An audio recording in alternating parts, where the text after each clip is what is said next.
2024 TET আবার কি 2024 TET হবে? টেট পাস করে লাভটা কি? ঠিক আছে, টেট পাস করবো কেন? যেহেতু নিয়োগ হচ্ছে না, এটা অনেকেরই বক্তব্য। যারা টেট পাস করে বসে আছে 22-23-23 তারাও বলছে, ডিএলএড যারা করছে তারাও বলছে, অনেকে, তাদের মধ্যে সবাই বলছে না, অনেকেই বলছে। আর সমালোচকরা তো বলছে যে টেট পাস করে কি হবে, কারণ নিয়োগ তো হচ্ছে না, ইন্টারভিউ দেরি করে হচ্ছে, নিয়োগ দেরি করে হচ্ছে। তাহলে টেট পাস করার সুবিধাটা কি? দেখুন, টেট পাস করার অনেক সুবিধা রয়েছে। যেমন ধরুন, আমরা টেট পাস করে আছি 2022-এ। হ্যাঁ, আমাদের 23-এ ইন্টারভিউ হয়নি, 24-এও এখনো আসেনি ঠিকই। কিন্তু টেট পাস করার সুবিধাটা কি? আমরা টেট পাস করে আছি মানে আমাদের সার্টিফিকেট সারা জীবন ভ্যালিড থাকবে। যখন আমরা ইন্টারভিউ দেবো, তারপর চাকরি পেতে পারি। টেট পাস করে গেছি মানে সেটা নিয়ে আমাদের চিন্তা করতে হচ্ছে না। এখন আমরা অন্যান্য পরীক্ষার জন্য প্রিপারেশন নিতে পারি। সেটা ডবল বিসিএস হতে পারে, সিজিএল, সিএইচএসএল, যা খুশি মানে যেকোনো এক্সাম হতে পারে, ব্যাংকের, রেলের। সেই দিকটা থেকে আমাদের ভাবতে হচ্ছে না। আমরা ডিএলএড করেছি, এত টাকা দিয়ে এত বছর ধরে, 2-2.5 বছর, 3 বছর ধরে ডিএলএড করেছি। সেটা আমাদের সার্থক হয়েছে যে টেট পাস করে গেছি মানে যখনই নিয়োগ হোক, 25 সালে হতে পারে, 26-এ হতে পারে।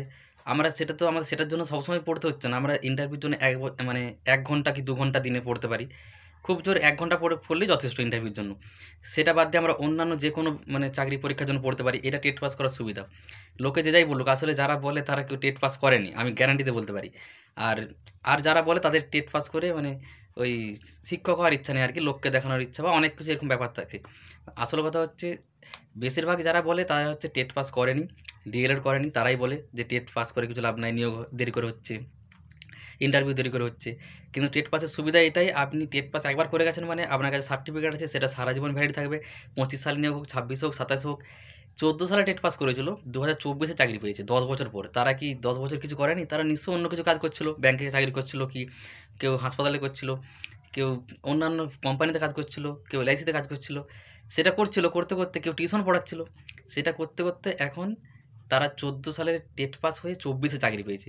তাদেরকে নিশ্চয়ই 10 বছর অনেক কিছু শুনতে হয়েছে, কেউ ভালো কিছু বলেনি। যে এই কথাটা তো বেশি শুনতে হয়েছে, কিরে টেট পাস করে কী লাভটা হলো, ডিএলএড করে কী লাভ হলো?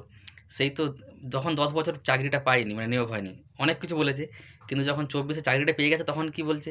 নিশ্চয়ই তাদের কাছে বলার আর কিছু শব্দ থাকবে না। এটাই স্বাভাবিক। ঠিক সেরকমই যারা 22-এ টেট পাস করেছে, আমরা 23-এ যারা করবে, অ্যান্সার কি দিয়ে দিয়েছে, যদিও ফাইনাল অ্যান্সার কি দেয়নি, দিয়ে দেবে খুব তাড়াতাড়ি। রেজাল্টও দিয়ে দেবে, সার্টিফিকেটও দিয়ে দেবে। আর যারা নতুন 24-এ টেট দেবে তাদেরকেও বলছি, লোকের কথায় কান না দিয়ে টেটটা পাস করে যান। একবার টেট পাস করে গেলে আপনি অন্যান্য যে কোনো চাকরি পরীক্ষার প্রিপারেশন নিতে পারবেন। সেটা ডব্লিউবিসিএস হতে পারে, CGL, CHSL, MTS, bank, rail, যে কোনো পরীক্ষা। তখন আপনার আর এই টেনশনটা থাকবে না যে আমাকে টেট পাস করতে হবে। শুধুমাত্র ইন্টারভিউর জন্য দিনে 1-2 ঘন্টা পড়লেই, 1 ঘন্টা পড়লেই যথেষ্ট প্র্যাকটিস করলে। এই হচ্ছে টেট পাস করার সুবিধা।